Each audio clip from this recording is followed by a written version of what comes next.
Y'all see the little logo on top of Deke's head, don't you? Well, you know what that means, ladies and gents. That means today's show is brought to you by SeatGeek. With over 28 million downloads, they are the #1 ticketing app, baby. This is what you want. I mean, first off, when you think about how many sporting events, whether you're talking sporting events, festivals, concerts, you name it, over 70,000 events, man, right here on SeatGeek, they got access to it, all centrally located. It is pretty cool.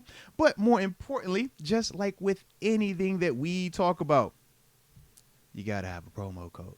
So for all my new users out there, man, when you download the SeatGeek app, make sure you use that promo code MOATS. Get your $20 off of your tickets, man, whatever they are, whatever section. Heck, I'm looking at this here Chiefs and Steelers game coming up on Christmas. Yeah, we still got some nice seats available, man. Plenty of options to let you know.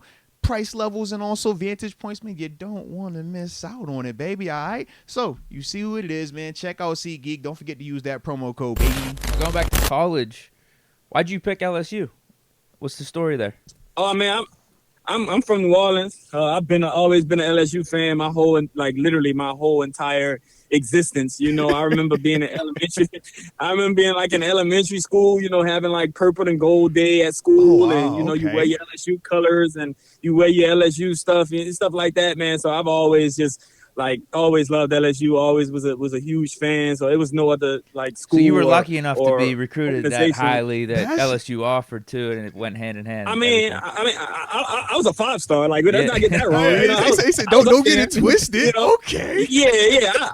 I was up there. I just wasn't an in-state guy that they settled on. You know, they actually came and pursued me. But yeah, I always knew it. You feel me? But I always knew I wanted to go, man. It was really never a decision for me. You know, I talked to other schools, took other visits, you know what I'm saying? But LSU was always just a part of me, you know, especially when I got to the ages of like high school, 9th, 10th grade, and you Tyrann Mathieu and you see Pat P and you see those guys. And you kind of just want to, you know, go be a part of that, you know, go be a part of Defensive Back University. I'm right up the street. Yeah, it was just a perfect match. You know, I always envision me playing at LSU. No, that's dope. But I like how you put emphasis on it. Hey, I was a 5-star recruit. They just settled on me. I'm not no walk-on, no in-state like that. Yeah.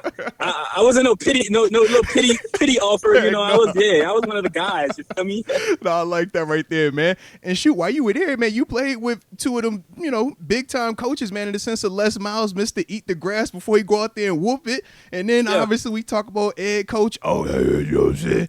What were those two guys like, man, in terms of just your relationship with them and anything that you might have took from them, man, with you during your experiences with them? I mean, just being in that organization, just you kind of understand the standard. No matter who was leading you out the tunnel, you kind of understood what the guys before you had laid down to be. So you always just was trying to, you know, represent.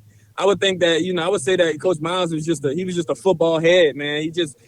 That's what he wanted. He wanted to get the best out of you. He wanted to challenge you. He wanted you to, you know, go out there and be great. You know, whether you're a young guy, whether you're an older guy, it was always just, you know, we're gonna get it right on this field. And I would say same for Coach O, man, hard-nosed guy, love to get after it, love to challenge his players, love to, and Coach O he's a Louisiana guy himself, so it's just, you know, you feeling that, you feeling this the love he has for the entire state, you know, just every day on him. And I think that probably was the biggest thing that stood out for me for Coach O. You could just tell, you know, he did it for his home state, and he always represented.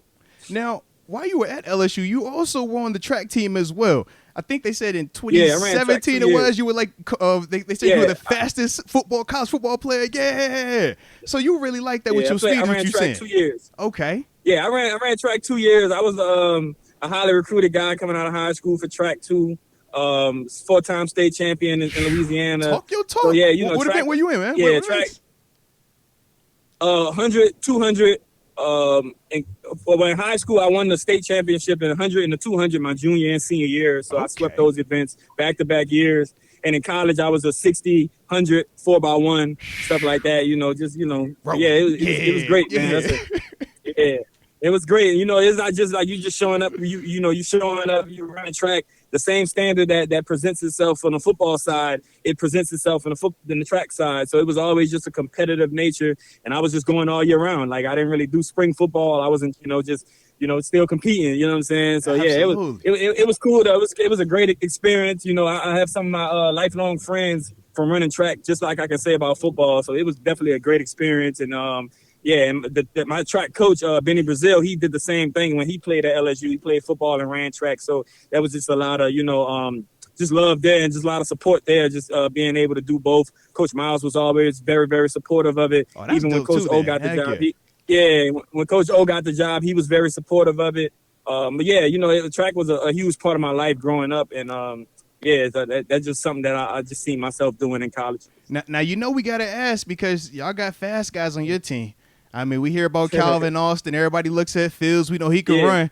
Where you ranking, man? Are you top 3 on the team speed? Where you at, man? Oh, I'm easily top 3. I'm easily top 3. Okay. Yeah, definitely easily top 3. Now we got some guys. You're not saying one? Yeah, but see, you got some guys out there, man. Yeah, we definitely got some guys that's rolling, man. Cal, you mentioned Cal. Cal's rolling. Scotty Miller, he's rolling. You know what I'm saying? So we definitely have some speed, though. We definitely have some speed, but I'm easily in the top 3, man. I feel like if I played a different position, people would know that, but I play corner. You got to change direction, man. You got to start and stop. Yeah. You out there running 4-2 every play, you getting cooked. I'm about to say it's bad business, man. Yeah, so I'm cool. These days I run the speed limit. I just run how fast I was going to say, if he asked you this when you were like 23, 24, is your answer different? When? What? What's the? If he asked you, am I the fastest guy on the team? Yeah. If you would have been a little younger, would your mindset be different?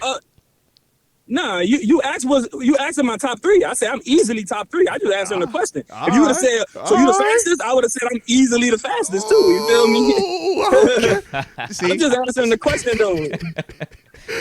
That's real life speed right there. When you answer like that, you ain't worried about it. Line it up is what he's basically saying. Respect that right there, man. Heck yeah, man. Yeah, I got film on that track, man. Now, come on now, I like that. Dudes who fast, they bring up their high school track. I'm bringing up college track, high school track. Nah, that's real life right there. There's levels to that speed. You absolutely right, man. It's definitely levels, and that's what guys don't understand. It's definitely levels. No, without a doubt. Now, take us through the process, man, going into the NFL draft. We know obviously you had, decided to leave a little bit early your junior season. What went through that process, and were you anticipating going as high as you did, man? It was really, a decision that just came down to me feeling like I've done enough. I was a freshman All-American, started as a sophomore, was able to All SEC as a sophomore, and then All-American as a junior. So I felt like, my resume was good enough, and I felt like that. I felt like I was ready. I felt like I was able to go out there and compete at the pro level, and that really what came into it for real. You know what I'm saying? I've always had confidence in myself, and then you put your grade in, and they say you have a good chance of going first or second round. It's like, as a young kid, that's all you ever prayed for. Yeah. So you ain't want, waste that chance of somebody telling you can go first or second round and come back to school or anything like that. So I just was, confident in myself to know that I was going to be a first round draft pick, and I was going to go and be a dog in the league, and, wasn't able to be a first rounder. But you doing it, Lord. I wasn't able to be a first rounder, but it's definitely was up for the task. Definitely was up for the challenge, though.